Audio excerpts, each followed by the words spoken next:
A bit over a year ago, there was an article published by the BBC that was trying to figure out whether people that woke up earlier were actually more successful than people that woke up later in the day. We've seen so many videos online of people waking up early, having morning routines that start at 4 a.m., 5 a.m., 2 a.m., 3 a.m., and we're just wondering to ourselves, what are we doing with our life, when you're waking up at 10 a.m. or even 11 a.m. We have Michael B. Jordan waking up at 5 a.m. We have Terry Crews waking up at 4:45 a.m. We have John Cena waking up between 6 and 7 a.m. We have Anthony Mackie waking up at 5 a.m. every single day to Beyonce. And we even have Mark Wahlberg that wakes up at 2:30 in the morning every single day, which is absolutely insane to think about. There are some nights where I'm not even asleep by 2:30 in the morning. And he also has this really crazy thing, part of his morning routine, where he goes into a cryo chamber. Now, a cryo chamber is basically this chamber that is minus 100 to minus 140 degrees Celsius, and that basically helps you recover. Now, imagine going into basically a room that's minus 100 degrees Celsius every single morning, considering that you woke up at 2:30 a.m. Absolutely insane to think about. So in today's video, we're going to be talking about whether people that wake up early in the morning are actually more destined for success than people that wake up later in the day. Now, what I want to talk about first is, why are these people more successful? Why do people that wake up early in the day end up being more successful than others? All the videos you see online are probably CEOs or celebrities, and they all wake up really, really early and they're really, really successful. Now, is it because they have the mindset that allows them to wake up earlier to do better, or is it because they wake up early that causes them to do better in their day and actually be more successful? Now, think about that for a minute.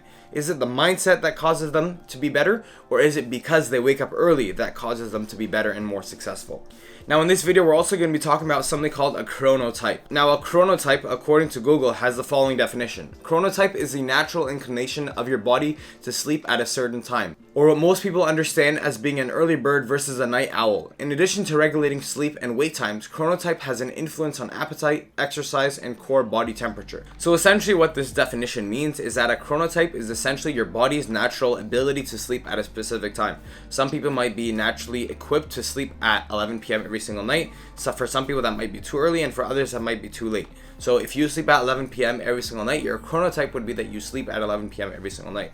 If you sleep at 9 p.m., it would be 9 p.m. And if you sleep at 1 a.m., it would be 1 a.m. That's how your body usually reacts to sleeping at those specific times. So just keep that in mind for future reference.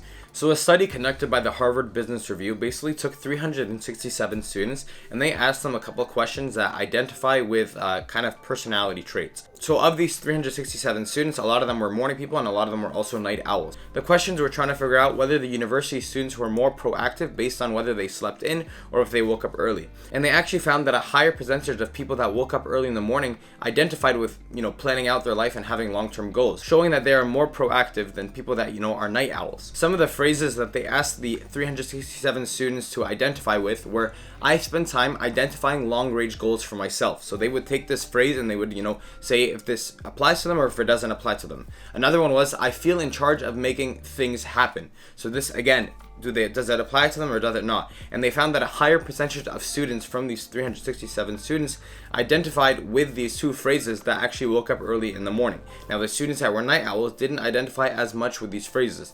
This shows that the students that wake up early in the morning are more proactive than the students that stay up during the night.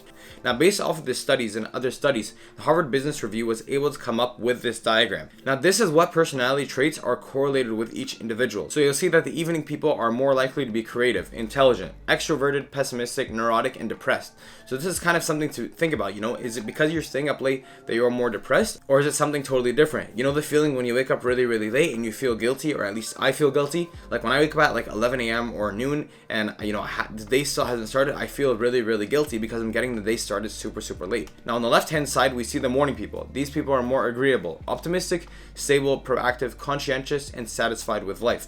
Now, this kind of makes sense because when you wake up early in the morning, research actually shows that being exposed to sunlight helps you put you in a better mood. So this begs the question, if you sleep the exact same number of hours that someone wakes up early in the morning and, you're working the exact same amount of time, does that mean that you guys should basically get the same amount of work done? So the Harvard Business Review kind of tested this out, and they actually found that the fascinating thing about our findings is that the duration of sleep has nothing to do with the increased proactivity and morning alertness that we see among morning people. But while the number of hours of sleep doesn't matter, the timing of sleep does. So you could try shifting your daily cycle by going to bed earlier. Another thing you could do is go outside into the daylight early in the morning. The daylight resets your circadian clock and helps shift you towards morningness. If you go outside only in the evening, you tend to shift toward eveningness. So essentially what they're trying to say is that the number of hours actually doesn't matter. It's more about what time you wake up because you're more exposed to sunlight. They talk about how the circadian rhythm is actually reset if you wake up early in the morning and you're more exposed to sunlight.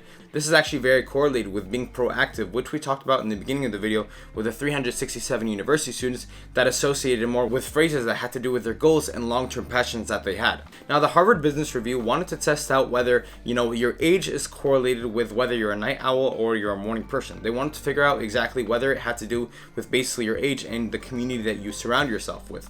So they basically compared adults that are above 30 years old and adults that are under 30 years old. And the only way that they could test this properly was to test what time they wake up on weekends. Now, during the week, most people have school, work, whatever, so everybody ends up waking up early because that's what they have to do. But on weekends, when you have no constraints, when you have no variables holding you down in what time you need to wake up, that's when they actually tested out this study, and that's when they, basically tried to figure out what time you would wake up based on your age. And what they found is, and I quote, "The difference between workday and free day wake up times is definitely correlated with morningness and eveningness. Morning people tend to get up at about the same time on weekends as on weekdays, whereas evening people sleep in when they get a chance." Now, what this is basically saying that morning people will wake up the exact same time every single morning, even on weekends. Imagine a Saturday or a Sunday, you're waking up at 8 a.m., 7 a.m. because you're a morning person. But an evening person, although they'll wake up early during the week at 8 a.m., 7 a.m., 9 a.m. because they have school or work, on the weekends, they'll most likely wake up at 11 p.m., noon, 1 p.m. evening. Now, they also said later, but chronotype typically changes over the course of a person's life. Children show a marked increase in eveningness from around age 13 to late adolescence. And on balance, more people under 30 are evening types. From 30 to 50, the population is about evenly split, but after age 50, most people are morning types. So what they're trying to say is people under 30 are evening people. The majority of people under 30 are evening. However, between the ages of 30 to 50, it is evenly split between morning people and evening people. That's their chronotype, whether you're a morning person or an evening person. And finally, people above 50 years old are most likely a morning person. And that makes sense because most of our grandparents are actually morning people. I mean, you've probably woken up and you've seen, your grandma or your grandpa are already awake and already set the table and already have everything ready to go. And that's because they are morning people and their body just automatically changes like that. And your chronotype will basically change based on how old you are. So then what's the verdict and what should you do? Now, if you're able to wake up early in the morning every single day, research actually shows that 50% of people can actually change their chronotype. So if you're an evening person right now, you can transfer that and make yourself into a morning person. Now, step 2 would be that you should ensure that you have at least 6 hours of sleep a night and a maximum of 7.5 hours of sleep a night. Now, the reason why I'm saying this is because your sleep cycle is 1.5 hours. Now, it's either you sleep 6 or 7.5 hours because that would mean that you wake up at the end of your sleep cycle. Sleeping 9 hours is way too much and is definitely not necessary, and you'd actually be wasting a lot of time in your day. Elon Musk, for example, sleeps 6 hours a day, and that's what his body has adapted to, and that's what gives him enough energy to, go about his full day. And I personally sleep 6 hours every single day.